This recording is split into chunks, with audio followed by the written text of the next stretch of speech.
Message received. This gauntlet is gonna be hard. So as a first time gauntlet here, there are a lot of steep and difficult lessons that had to be learned. Oh, it explodes. No! You get it, get it, get it, get it, get it, get it, get it, get it, get it, get it, get it, get it, get it, get it, get it, get it. My spirits is spent. Oh no. Oh, I'm actually so stuck. Fuck! Fuck! And I mean, I went in blind. I haven't watched any videos on how to do it and what to do. So I just drew on my Solo Self-Found Hardcore background. We gave it a shot. Now, I didn't have a huge amount of time to play and grind this gauntlet out, because, you know, full-time work. But I feel like I've done pretty well for a first-timer. Now, I've just ripped at level 76. Kitava Herald gave me the old...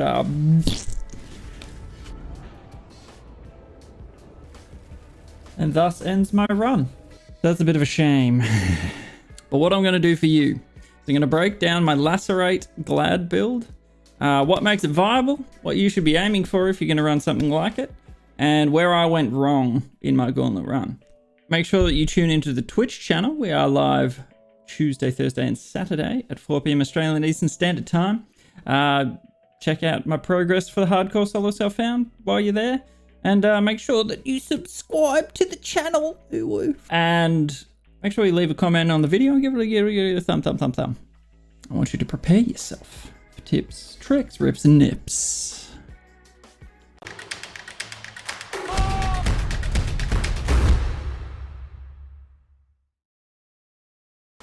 The first thing that you do is go running past all the zombies, and you get up to Hillock, and then he punches you and he nearly kills you in one hit. That sound about familiar? Because it probably should. First tip I'm going to show you is how to get out of the beach. So just run around him. Hit, run, hit, run. Don't let him hit you, especially when he's got his sword. But yeah, you should be able to one-hand this and just keep running. Just keep running. Nice and easy. Look at that. And make sure that you go counterclockwise, because if you go the other way, he can actually hit you. Oh, fuck. I'm on the wrong side. So what you actually need to do here is you need to set up your skills, set up any of your items. First of all, you can get Splitting Steel as a reward for killing Hillock. It's a good leveling skill. So I went with Splitting Steel, and then, is it Shattering Steel? Whatever it is. But the first thing that you should know about the gauntlet is if you press tab while you're out in the world, it'll tell you exactly what the monsters are going to do. So what you may not realize, aside from the life, the damage, the move, attack, and cast speed, additional projectiles, and the res, this is a major killer. Think about it. The monsters have 20% extra damage. On top of that 20% extra, you also have 90% extra damage in the form of elemental damage. Minus all res is really, really bad. If you can get past your res, it's manageable.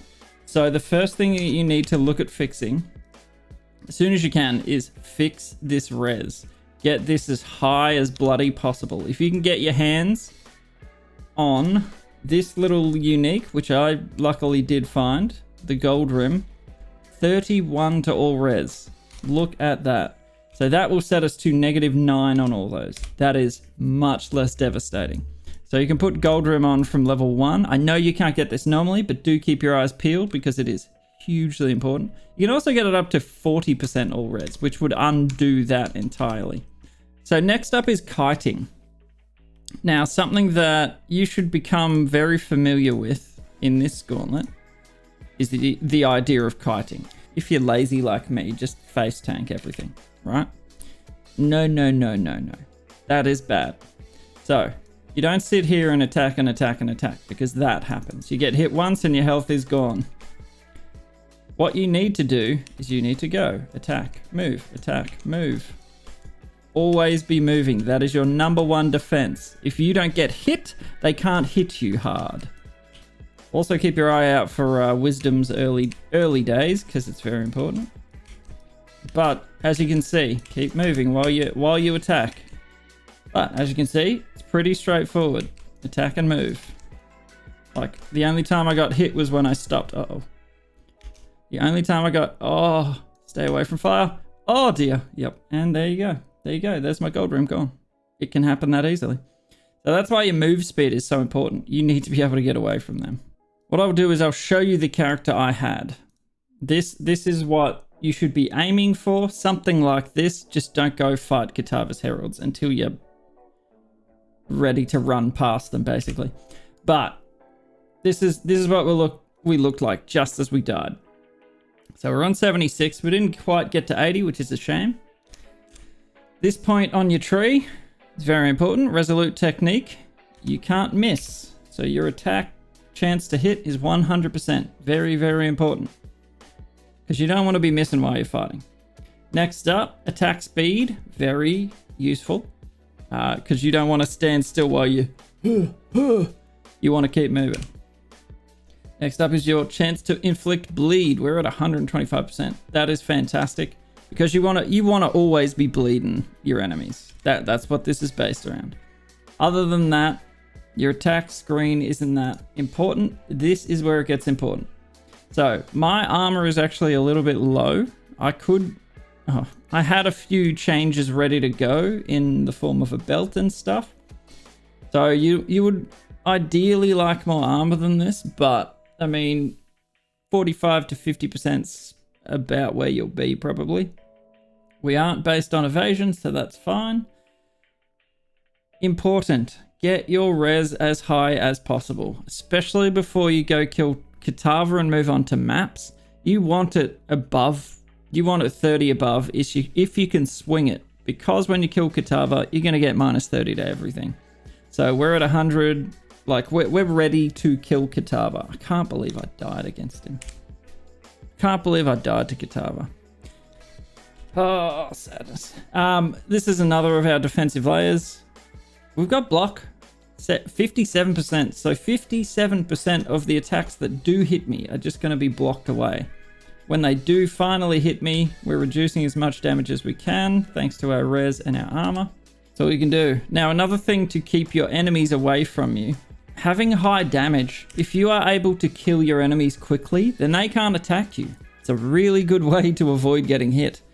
Now, this is a fairly low level item that I was using up to this point, but it had 20% attack speed, flat fizz, fizz, damage over time. You can't ask for much more. With a bleed build, you're going for maximum physical damage. So the higher fizz you can get, the better. I was in the process of... I can't say it. I was in the process of turning a Siege Axe into a better version of this, but we never got there because I ripped.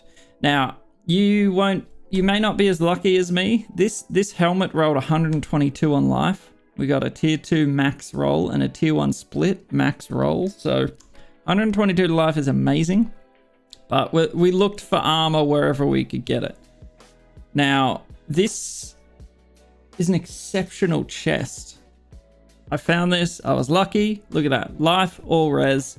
Endurance charge when I get crit. Regen when I've been hit. High armor. Pretty damn good. The next thing that was OP that I found, I got a mark of submission. We got a curse on hit ring. So we put vulnerability in there. You could have potentially put enfeeble in there. When I hit my enemies, they then become less accurate and deal less damage. That wouldn't have been a bad idea. Probably would have helped me survive. I really had a terrible, terrible amulet. I still hadn't found a better one. And my belt was still low level 44, but had good life and a little bit of res, so hung on to it. But that's about your goal. You want to be as tough as you can. With my flasks, I was about 90%. We also had Tempest Shield on when we had cast damage taken Tempest Shield. So that gives you more block chance. What else do we have? Reckoning, just to trigger little hits. It's nice. We had Summon Stone Golem to give us regen. We had Decoy Totem. Now, Decoy Totem, super useful. Because when you're fighting enemies, right, you don't want them to be hitting you. So, having a golem is good. having a golem and a decoy is better, because you just put that decoy right in the middle and they are going to leave you alone. Put him here and it goes, oh, look at that. No one is attacking me. I can walk around and kill these all I like. And that's as simple as that. I can't express enough how useful the decoy is. Another thing you can do, and this is something I didn't do enough of because I didn't have enough time, is over level your character. Note that I am 76. It is currently level 64 here. I tried to find a lion's shield, try and get that really good, I think it's Lion Eyes Remorse or something. Find a zone where you can grind for an item, either a card drop or something like that. Something with good loot, good levels that you can get experience in. And grind some levels out. Try and be, aim for 5 above if you can. If you knew, that is. I went for 10 above because I figured I only had one real shot. And then the final thing you want to do is you kind of want to avoid all of those mini bosses. Any of the mini bosses that you don't have to kill, don't bother killing. They are not worth dying over.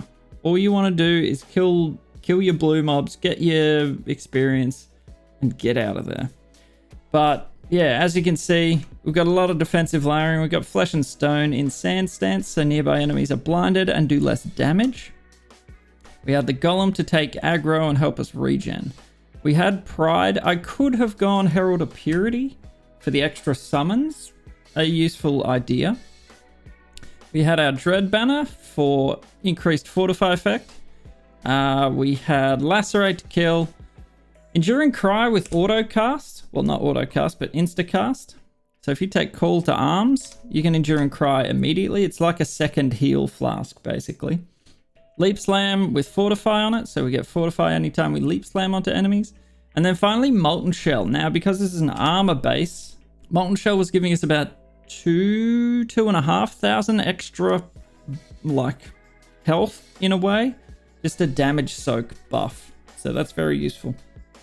And then finally, flasks. Flasks are important, guys. Please get your flasks sorted out. Now, if you go on a mana flask, you want something that does not remove the flask effect at full mana, because you want to maintain your whatever it is. So I had anti-curse on my flask, so that was useful. So you want curse, bleed, freeze, shock, and then because the enemies do fire damage as well, 30% extra fire damage. No, 30% extra fizz damage based on fire.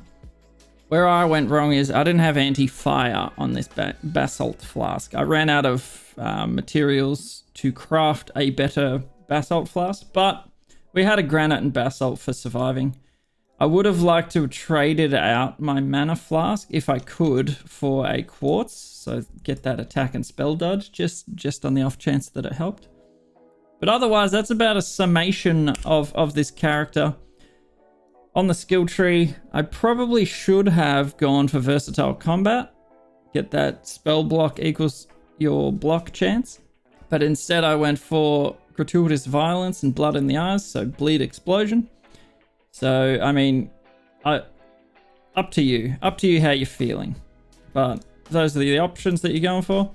So we went attack speed, life, regen. So we tried to find as many block nodes as we could. Got life there. Down here for more block. Here. Now, again, Ellie Res is very important. Grab these if you need them. Grab them, because it's an extra 16 to all res, and it's got armor on it. Very useful. This node for bleed, and then I went over here. We got more bleed. Now, again, all res, very useful. Armor, very useful. It's a good little node. Got life there. Axe damage, since we're using an axe and it does stuff with ailments. Insta war cry, very useful. Again, block, bleed, armor, life. Anything with block, bleed, armor, life, go for it. You got axe node there, all to do with bleeding. Gives you onslaught, very useful. Slaughter's very nice. More res, life. Take resolute technique. I mean, I took diamond skin simply because I needed more res. So, I mean, you can do the same. Normally, people would go up here for more life. I opted more for getting my res and block under wraps before I was going to make the trip up here to get constitution and that health ring. It's a lot of travel to get up there. 1, 2, 3, 4, 5 to get to the ring. And I just didn't have the 5 points to spare. A lot of life down here though, so I tried to make it work. So that's a general overview. So let's hope that this video has helped you a little bit to understand what you need to aim for, the very important aspects of the gauntlet, but most important, and I cannot stress it enough, keep moving. Do not sit still, because that's when you die. And get your res sorted as soon as possible. But guys, thank you so much for watching. I hope you've enjoyed the show and learned something new. Thank you. I'll see you next time.